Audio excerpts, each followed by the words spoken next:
The 2024 movie-going season begins in earnest with the release of Dune Part 2, the second half of Denis Villeneuve's adaptation of Frank Herbert's seminal sci-fi epic. Originally slated for an October 2023 release, the film was unceremoniously bumped amidst last year's writers and actors strikes. And now that it is finally here for all to see in all its glory, you can bet that many will be doing just that over the course of the next couple of weeks.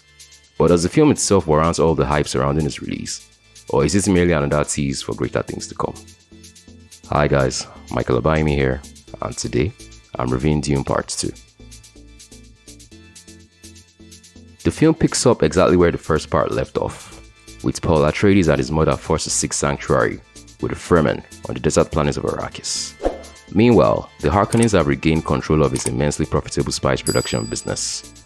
But Paul will soon learn the ways of the Fremen and prove to be a turn in the Harkonnen side through coordinated attacks on their spice harvesters. Except he's also haunted by visions of a holy war that could very well claim the lives of billions across the galaxy. And so he must decide whether or not to accept his fate as the Messiah some already see him as. My biggest complaint coming out of Dune Part 1 was that it felt incomplete by design. Having chosen to adapt just one half of the source material, this meant that director Denis Villeneuve had ended up with a movie that left a good chunk of its story untold, and all the dangling plot threads that came with that decision. But even in its incomplete state, the film had proven itself to be a class above your typical book-to-film adaptation. Its impressive production design, stellar visual effects, incredible world building, and excellent characterization were all testaments to both the strengths of its source material and Denis Villeneuve's deft handling of it. All of that remains true in Dune Part 2, a film that managed to match the brilliance of the first one's execution while building upon all its groundwork and achievements to create something even grander in its scope and ambition. To put it in another way, the first film crawled, then walked, so that this one could take to the skies and soar. For a film that boasts a runtime of just over 3 hours long, I never once felt its length as I was fully engaged from start to finish.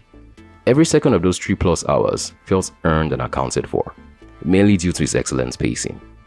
It would have been too easy for a film of this scope to get bogged down in details, but it never loses sight of the big picture of its overarching narrative. That said, if you're the type of moviegoer who didn't care for all the rich lore, world building, and character development that made up the better part of the first film, then you might also not do so in this one. Because even though there is more action and overall spectacle this time around, none of that is a real focus, and you run the risk of finding it just as slow or boring.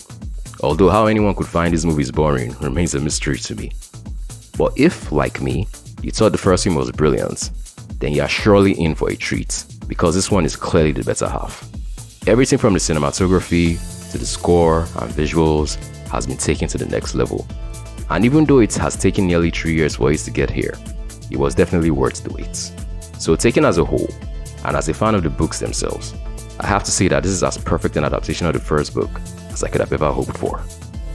If you're only going to see one film in 2024, then it needs to be Dune Part 2, a cinematic feast for the eyes and senses that easily surpasses the first film's brilliance, resulting in one of the greatest book-to-film adaptations since The Lord of the Rings: The Return of the King.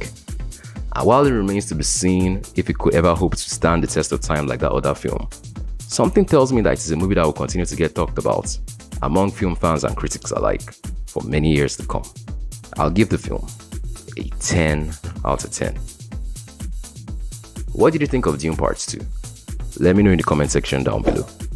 Don't forget to like this video if you enjoyed watching this review, and to subscribe to the channel with notifications turned on if you'd like to see more reviews like this in the future.